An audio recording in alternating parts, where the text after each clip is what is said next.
Chapter 2 સ્વાધ્યાયનો 13મો દાખલો. રકમ કંઈક આ રીતની છે. એક સમઘન છે. એ સમઘનના દરેક શિરોબિંદુ પર ક્યુ કુલમ વિદ્યુતભાર મૂકેલો છે. એના કેન્દ્ર પર ઓ પાસે વિદ્યુત સ્થિતિમાન અને વિદ્યુત ક્ષેત્ર શોધવું છે. દરેક બાજુની લંબાઈ સ્મોલ ડી છે. હવે આપણે આ જે સમઘન છે એની કોઈ એક બાજુનો વિકર્ણ, ધારો કે હું એસી શોધી કાઢું, આ એસી વિકર્ણ, તો આ બી અને બી પરસ્પર લંબ આવવાના, એટલે કર્ણનો વર્ગ બરાબર બાકીની બે બાજુના વર્ગનો સરવાળો. એટલે અહીંયા મેં લખ્યું છે આ રીતના આકૃતિ પરથી, એસી બરાબર √AB² plus BC², B² plus B² એટલે √2B. હવે સમઘનનો વિકર્ણ, સમઘનના વિકર્ણની આકૃતિ કેવી થાય તે સમજાવું. આ આપણો એસી છે બને, અને આ આપણે આમ લઈ લઈએ, આમ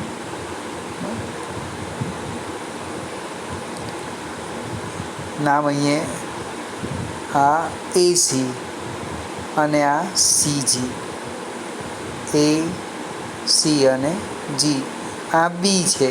આ √2B ને આપણે આ સમઘનનો વિકર્ણ શોધવાનો છે. એટલે વિકર્ણ AG² બરાબર AC² પ્લસ CG². એનો અર્થ AG બરાબર √AC² પ્લસ CG². કિંમત મૂકો તમે અહીંયા જો, એસી એટલે √2B એનો વર્ગ કરો એટલે 2B² પ્લસ B² √3B² એટલે એજી આવી ગયો √3B. હવે એનું જે કેન્દ્ર છે, આ કેન્દ્ર, એ કેન્દ્રથી શિરોબિંદુનું જે અંતર છે એને આપણે સ્મોલ r લઈ લઈએ. 8 શિરોબિંદુ છે, 8 વિદ્યુતભાર છે. એ દરેકનું કેન્દ્રથી અંતર હું સ્મોલ r લેમ, એ સમઘનના વિકર્ણ ભાગ્યા 2 થશે અંતર. એટલે આ રીતના લખેજો, સમઘનના શિરોબિંદુનું મધ્ય કેન્દ્રથી અંતર r બરાબર વિકર્ણ ભાગ્યા 2 √3B/2. હવે એના કેન્દ્ર પર વિદ્યુત સ્થિતિમાન, એક વિદ્યુતભારને કારણે KQ/R થાય. વિદ્યુત સ્થિતિમાન અદિશ ભૌતિક રાશિ બેઝિક સરવાળો, એટલે મેં અહીંયા સીધું સૂત્ર લખ્યું છે. 8 વિદ્યુતભાર માટે 8 KQ/R. આમાં તમે કિંમત મૂકી દો, કિંમત એક આરની જ મૂકવાની છે. √3B/2 એટલે 2 ઉપર જવાના, એટલે 16 KQ, અહીંયા 16 KQ/√3B. કોઈકને વિચાર આવે કે જે જવાબ ચોપડીમાં છે એમાં કે નથી, તો કેની કિંમત મૂકો, 1/4πε0. ફરીથી ચેક પ્રેક્ટિસ કરો એટલે ખ્યાલ આવી જશે. બીજો પ્રશ્ન છે ક્ષેત્રનો. હવે ક્ષેત્ર માટે શું થાય તે સમજાવું. આ સમઘનના 8 શિરોબિંદુ છે, એમાં જે સામસામેના શિરોબિંદુ છે એને કારણે અહીં જે ક્ષેત્ર મળે એ સમાન મૂલ્યનું, અને દિશા પરસ્પર વિરુદ્ધ, બધા જ +Q છે. એટલે દિશા કેવી હોવાની? પરસ્પર વિરુદ્ધ. એનો અર્થ એનું જે પરિણામી વિદ્યુત ક્ષેત્ર છે કેન્દ્ર પર એ શૂન્ય થશે. એક પ્રેક્ટિસ કરવાની, નાનું સરખું ઓબ્જેક્ટિવ પણ બની જાય આમાં. સહેજ આપણે આગળ જઈએ.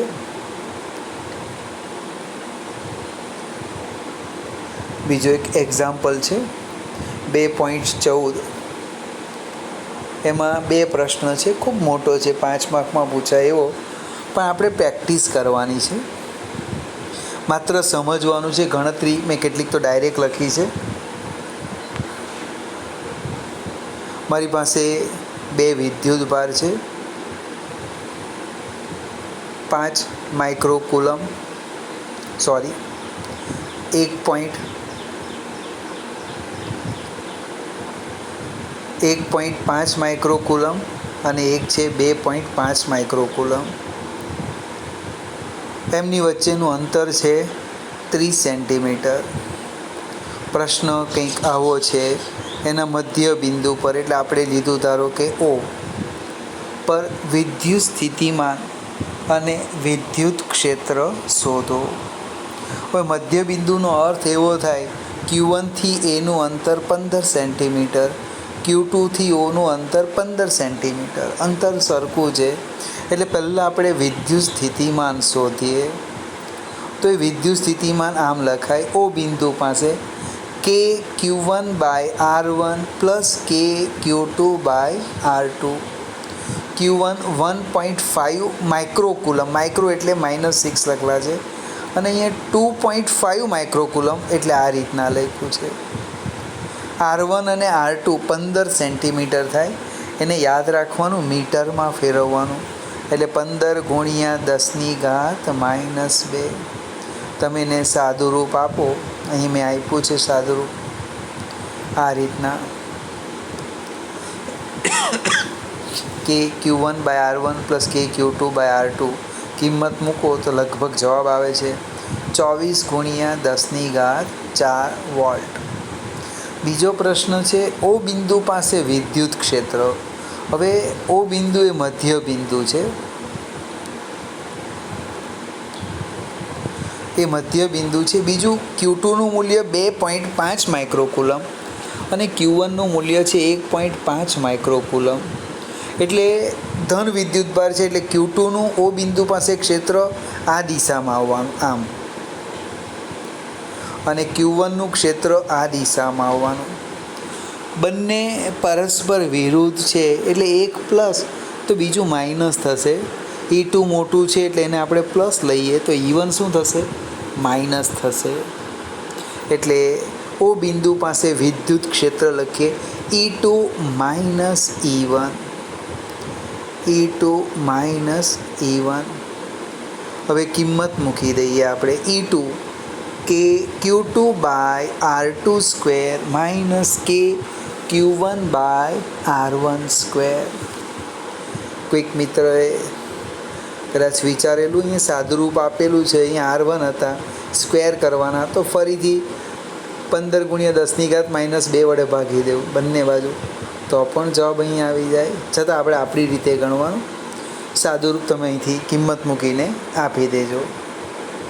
હવે એક બીજો સરસ પ્રશ્ન પૂછેલો છે, એ સમજાવું. એ ઉપરની જ આકૃતિ છે, થોડી નાની કરી દેમ છું, ખ્યાલ આવે એટલા માટે. Q1 અહીંયા A પાસે છે, Q2 B પાસે છે. આ એનો મધ્ય બિંદુ છે O. હવે મધ્ય બિંદુથી ABને લંબ દિશામાં 10 સેન્ટીમીટર, આ 10 સેન્ટીમીટર અંતરે C બિંદુ પાસે વિદ્યુત ક્ષેત્ર શોધવું છે.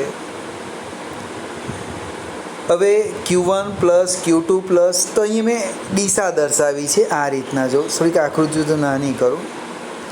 Q1ને કારણે જે દિશા આવવાની એ આ આવવાની, Q2ને કારણે દિશા આવવાની આ આવવાની.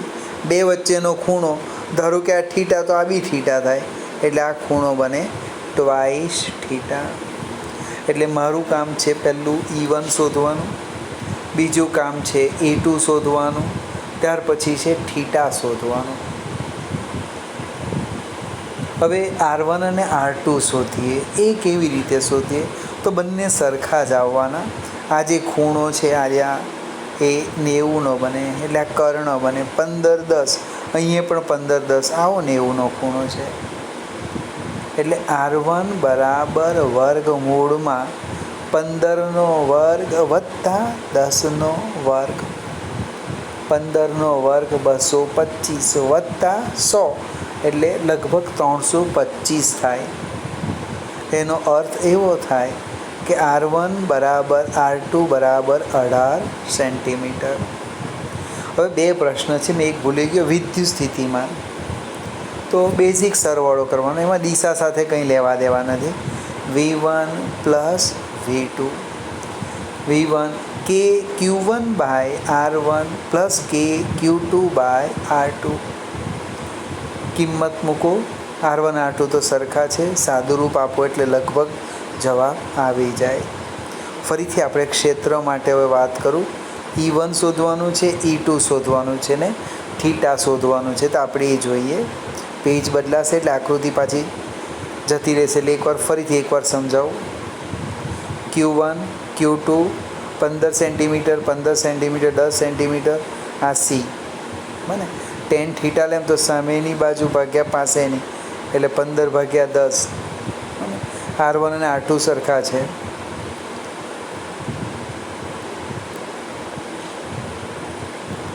પેલી સ્થિતિમાન શોધી કાઢ્યું, કિંમત મૂકો એટલે આવી જશે.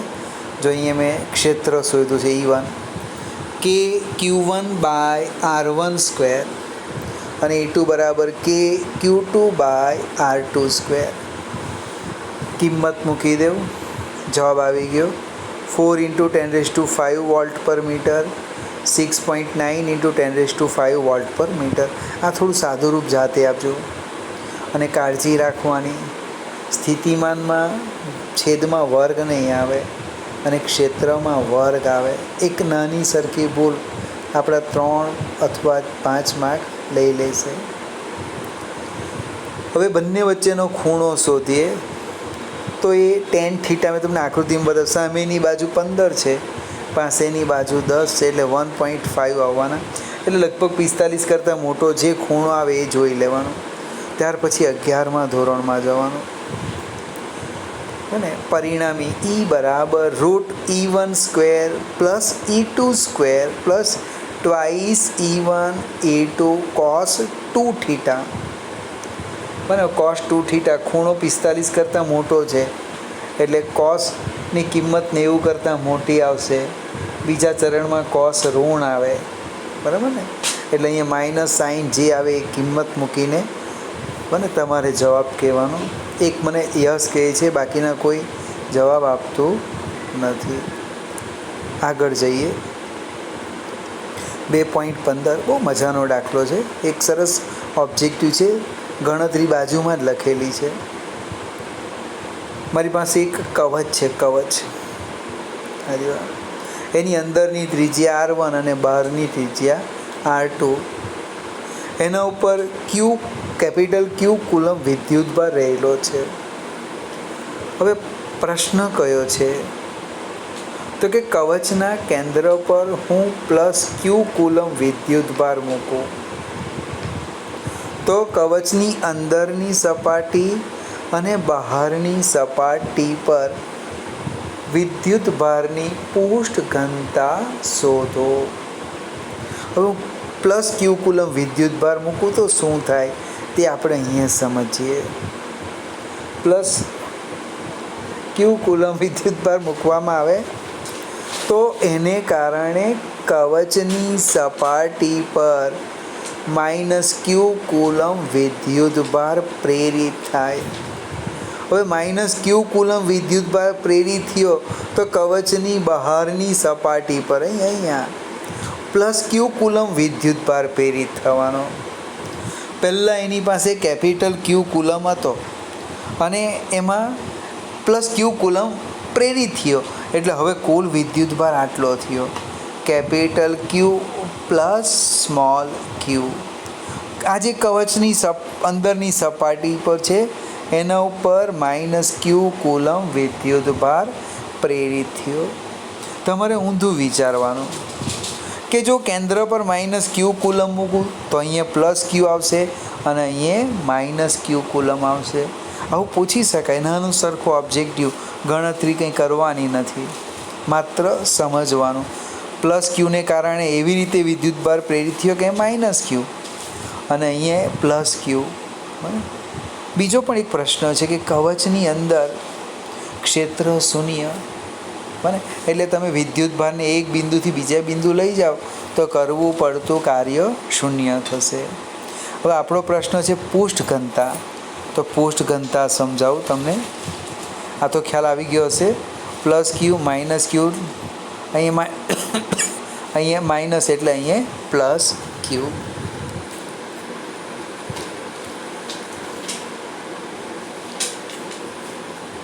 એટલે કવચની અંદરની પૃષ્ઠ પર ઘનતા લખી છે. સિગ્મા આઈ ઇન્ટરનલનો આઈ લખ્યો, વિદ્યુતભાર છે માઇનસ ક્યુ અપન ક્ષેત્રફળ એટલે 4πr1². પૃષ્ઠ ઘનતાનું સૂત્ર સિગ્મા બરાબર વિદ્યુતભાર સમેશન ક્યુ બાય ક્ષેત્રફળ એ. ફરીથી સિગ્મા બરાબર સમેશન ક્યુ બાય ક્ષેત્રફળ એ. એ એટલે ગોળાકાર સપાટી એટલે 4πr1². સેમ બહારની સપાટી આઉટર ઓ લખો, એમાં શું થવાનું? કુલ વિદ્યુતભાર છે કેપિટલ ક્યુ પ્લસ સ્મોલ ક્યુ અપાન 4πr2². આટલો જ પ્રશ્ન હતો, જેની કોઈ ગણતરી પણ નથી કરવાની. હવે એક 2.16 અડધો દાખલો મેં ગણ્યો છે. આ એક મારી પાસે સમતલ છે, એની ઉપર વિદ્યુતભારની પૃષ્ઠ ઘનતા સિગ્મા છે. હવે 1 અને 2 બિંદુ એટલે સમતલની નજીકનું જે બિંદુ છે એ બિંદુ પર પાસે જે વિદ્યુત ક્ષેત્ર છે એનું મૂલ્ય એ અંતર પર આધાર રાખતું નથી. એટલે આપણે લખીએ સિગ્મા અપાન ટ્વાઇસ એપ્સિલોન 0. પણ બંનેની દિશા કેવી આવે? પરસ્પર વિરોધ. તો હવે આપણે જરાક સમજીએ કે 1 થી 2ની દિશાનો હું એકમ સદિશ ધારી લેમ, એકમ સદિશ n. તો E2 એટલે ક્યાં? અહીંયા. એને કારણે જે ક્ષેત્ર છે એ આવવાનું સિગ્મા અપાન ટ્વાઇસ એપ્સિલોન 0 એકમ સદિશ n. E1નું કેટલું આવવાનું? એટલું જ આવવાનું, સિગ્મા અપાન ટ્વાઇસ એપ્સિલોન 0. પણ એની દિશા આનાથી વિરુદ્ધ એટલે આપણે છે ને આગળ માઇનસ મૂકો, માઇનસ સિગ્મા અપાન ટ્વાઇસ એપ્સિલોન 0 એકમ સદિશ n. ખ્યાલ આવશે ને? હવે E2 માઇનસ E1 કરીએ, કિંમત મૂકી, ઓછા ઓછા વત્તા કાઢી લીધા, sigma plus sigma twice sigma by twice epsilon 0 જવાબ આવી ગયો. હવે એક બીજો પ્રશ્ન પૂછેલો છે અંદર કે વાહકની અંદરથી બહાર નીકળીએ તો એમ કે ક્ષેત્ર આટલું. તો સુવાહકની અંદર જે વિદ્યુત ક્ષેત્ર છે શૂન્ય. તો સુવાહકમાંથી બહાર આવીએ ત્યારે જે ક્ષેત્ર છે તો E2 માઇનસ E1 બરાબર આટલા લખ્યા છે, સિગ્મા અપન એપ્સિલોન 0 એકમ સદિશ n. અંદર આપણે શૂન્ય લઈએ તો E2 બરાબર આટલા. બાકીના એક્ઝામ્પલ હવે જે નાના હશે એપ્લિકેશન પ્રકારના એ હું તમને ગણીને સમજાવીશ.